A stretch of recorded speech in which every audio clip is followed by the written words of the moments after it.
Yo, what is up mga pokers? Magandang umaga sa inyong lahat. Ito yung pinakahihintay nyo. Mother pokers nyo, nag-upload na ulit.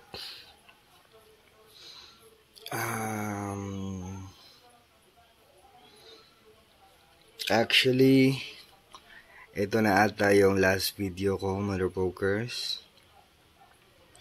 Kasi medyo pansin ko di para sa akin tong pag-YouTube. Medyo minalas tayo, kaya magpapaalam na lang ako ng formal kasi may mga solid supporters pa naman tayo nag-aabang dyan. At pati sa mga haters, alam kong nag-aabang din kayo. So, nag-record na ako ito para sa paalam ng mother pokers nyo.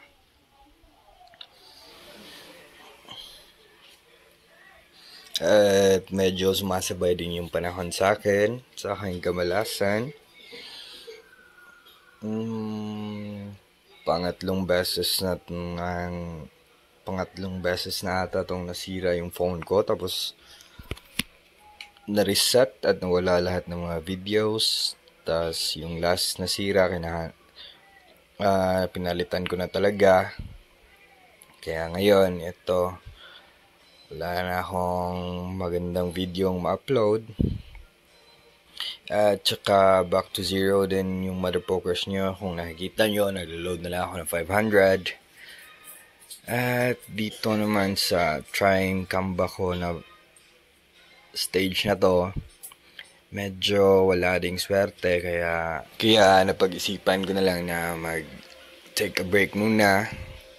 At mag-isip-isip kung ipapagpatuloy ko ba to, kasi malaki-laki din yung na-invest ko dito. Every video nagpapamigay ako ng minsan 200, tapos pag malaki-laki yung panalo ko, ginagawa kong 500, tapos ginagawa ko pang dalawa yung mga winners, kasi nga sinishare ko yung panalo ko, yun naman yung goal ko dito.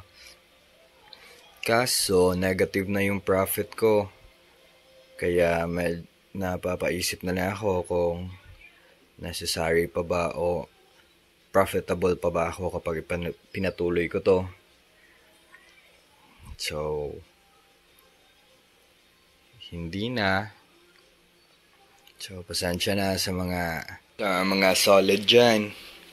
Magpapaalam na talaga yung mother pokers nyo. At masaya din yung journey ko dito kahit hindi pa ako mabot ng 1K.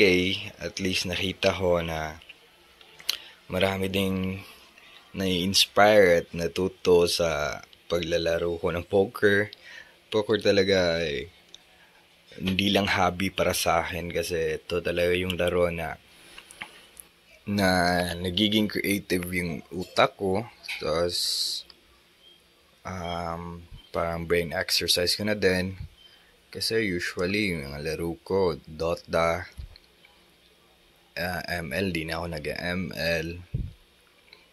Pero dito sa poker, para kasi siyang chess, kaya yun, good exercise for the brain and making the right decisions, folding the right hands, and iwas sa setup. Yung mga ganun, nagbibigay kasi ng spark sa brain ko kapag nagawa ko ng tama yung nalaro ko ng tama yung mga baraha ko. Sayang nga, malapit na sana mag 1K, pero ewan ko ba, parang nadi-discourage na ako kasi ayaw talagang sumabay ng panahon sa akin. Gusto ko sana mag-comeback, siguro dahil tilt na ako, kaya yung laro ko hindi na masyadong professional, kasi may hinahabol ako. Mga almost negative 60 ata ako ngayon. Sayang lang talaga hindi ko na upload yung mga videos kahit talo yon, kasi pwede naman tayong matuto doon. Nasira kasi yung phone ko, kaya yun. At least man lang sana na-share ko sa inyo yung video, kaso wala. At dito, lumipat ako ng table. Ewan ko ba saan patungo to. Basta sure ako na talo or panalo at natalo after the next game, ganun. Wala talaga akong profit ngayon. And yun na nga, maraming salamat sa inyo, Mother Pokers, mga solid supporters ko dyan. Pasensya na kung Mother Pokers nyo, naubusan na ng willpower, fighting spirit. Ganyan talaga. Siguro, i-delete ko na lang tong page na to. Or, hindi pala. Pang documentary ko na lang pala to. Sayang din kasi, memories din to. At siguradong mamimiss ko tong mga ganito. Yung, tingnan nyo naman mamimiss ko talaga tong mga moments na daming nagko-comment, na natuto sila, at mga questions about pokers, kung paano maglaro, mga sinishare nila, kung paano sila natuto sa paglaro ko, kahit highlights lang to. At yun, maraming salamat sa inyo, Mother Pokers. Thank you so much for the love, man. And paulit-ulit ko talaga yung sasabihin kasi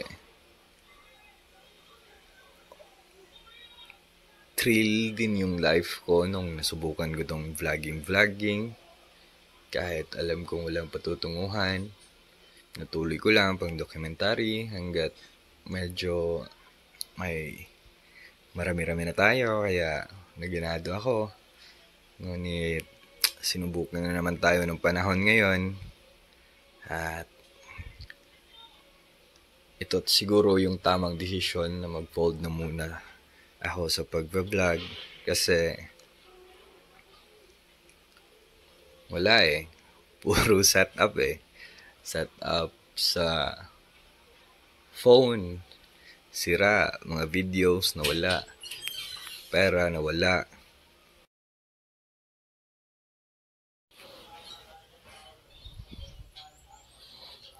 Thank you so much, Mother Pokers. I will be signing off for now. I hope mamimiss nyo ako. At patuloy lang sa pag-all-in, Mother Pokers. Kaya nyo yan. Let's go!